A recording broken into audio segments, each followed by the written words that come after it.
As an employer, you care about making your workforce feel valued and managing your organization successfully. However, even if you do everything you can to ensure smooth relationships with your staff, mitigating employment practices liability losses should remain top of mind.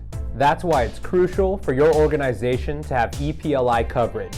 Such a policy can offer protection for claims that result from employees alleging various employment-related issues, such as discrimination, harassment, and wrongful termination.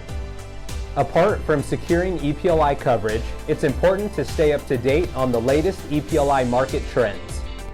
By doing this, your organization will have the information needed to respond appropriately and make any necessary coverage adjustments throughout the year. The ongoing COVID-19 pandemic has forced many organizations to make serious workplace changes, such as having employees work remotely, adjusting office setups, or conducting significant staff layoffs or furloughs. With these changes, EPLI claims have followed. Some of the most common pandemic-related EPLI claims include allegations that unsafe working conditions or minimal precautionary measures, example, poor sanitation practices, a lack of social distancing protocols, or inadequate personnel protective equipment, contributed to employees getting sick or dying from COVID-19. Allegations of retaliation after an objection to an unsafe working condition or workplace exposure to individuals displaying COVID-19 symptoms. Allegations of disability discrimination related to remote working. For example, failing to accommodate remote staff or denying employees the option to work remotely. Allegations related to employee leave concerns. For example, forcing staff to take leave, retaliating against employees that take leave due to COVID-19, or not allowing staff to take leave due to COVID-19 altogether. Allegations of discrimination related to laying off or furloughing employees. Allegations of laying off or furloughing staff without providing proper employment notices. With these trends in mind, it's crucial to fully document and review any organizational changes created by the COVID-19 pandemic. Several social movements have led to an increase in EPLI claims in recent years, including the Me Too movement and the Black Lives Matter movement.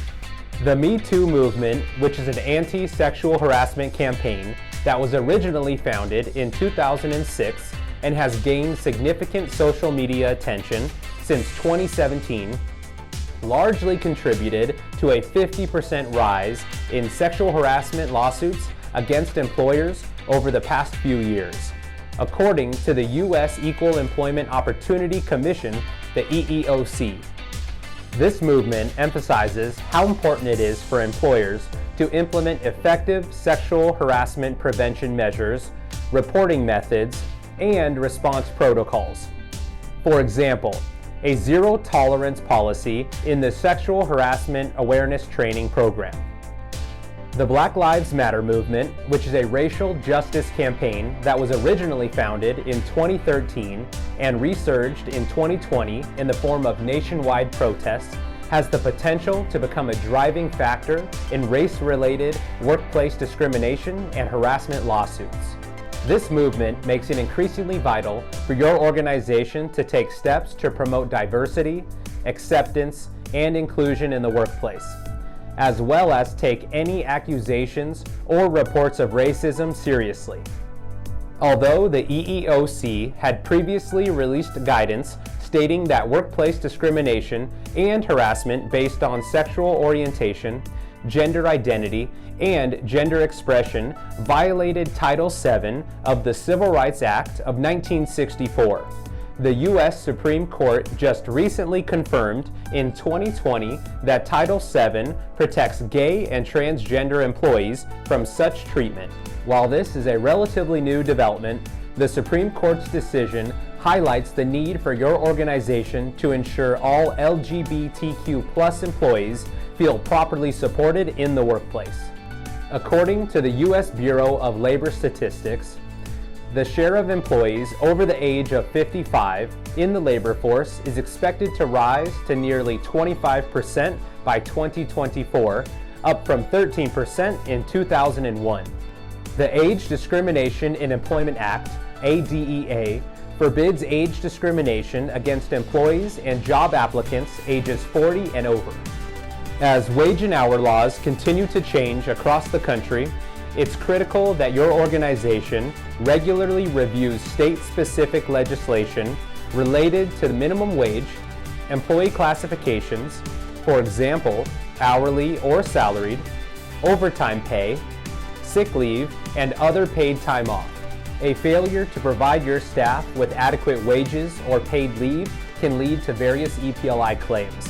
In some states, recent legislation now prohibits employers from requesting or requiring salary history from a job applicant as a condition of being interviewed, hired, or even considered for a position.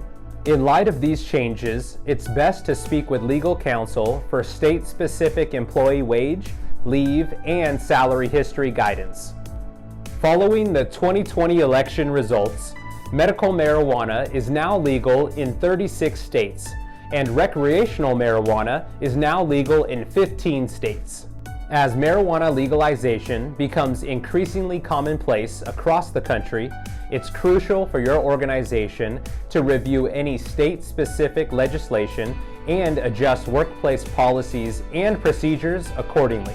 Specifically, some states have enacted legislation that restricts an employer's ability to conduct drug tests for marijuana. Further, several state court cases have ruled in favor of employees in recent employment lawsuits related to marijuana usage. This includes a case in which a disabled employee sued their employer for alleged workplace discrimination due to medical marijuana usage, as well as a case in which an employee sued their employer for alleged wrongful termination due to a positive drug test for marijuana. That being said, your organization may need to reconsider or revise procedures related to conducting workplace drug tests for marijuana or basing employment decisions on an employee's marijuana usage, as these practices could potentially contribute to EPLI claims. Be sure to consult legal counsel for state-specific compliance guidance on this topic. And remember, we are always here to help you navigate these EPLI market trends with ease. Please contact us with questions about any insurance or risk management topic. We will see you again soon.